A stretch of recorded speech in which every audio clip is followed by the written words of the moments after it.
Lao Tseu, I am fascinated by this tranquility that emanates from you. Yet how can you accept to remain passive in the face of life? The will to power is what drives man. We must assert our strength, transcend limits, and create our own values. But you preach renunciation. Isn't that a form of weakness? Nature, you seek to impose your will on the world. Yet in this struggle, you become a prisoner of your desires. Man is not meant to force nature, but to align with it.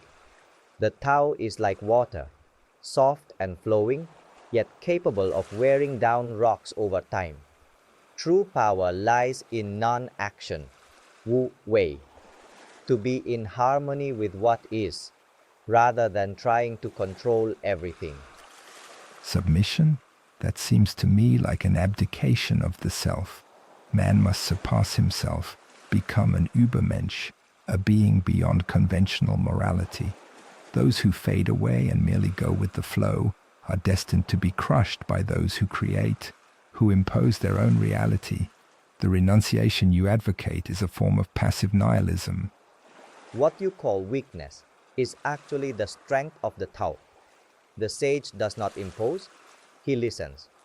In silence, he understands the natural course of things and acts accordingly. The man who tries to force nature suffers because he goes against the flow. Your Übermensch, full of willpower, will never know inner peace because he is always in conflict. The Tao teaches us peace through acceptance and fluidity. And where does that peace lead you? To comfort, to safety. Herd values. I advocate rebellion against complacency. Chaos and suffering are necessary to create. Art, philosophy, even great civilizations are born from this relentless struggle, not from inaction or contentment. Peace does not mean inaction, but action in harmony with the natural order. A great artist does not force his art. He aligns with the inspiration that comes to him naturally. Just as water finds its way effortlessly, the sage acts with precision, without tension. It is not submission, but a form of subtle authority.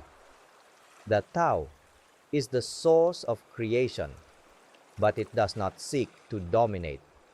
Your Tao seems like an escape from man's potential greatness. Man is not a river, he is a storm. He must create new values, liberate himself from the passivity of others, and assert his will relentlessly. Storms dissipate. They often leave destruction in their wake. But water, even in its slowness, continues to flow, to nourish, and to transform the landscape. What you call passivity is actually a deep strength. You seek to destroy in order to build, but everything you destroy is part of the natural order of things. The Tao teaches us that the greatest victory is the one won without fighting. Victory without a fight is the victory of the weak.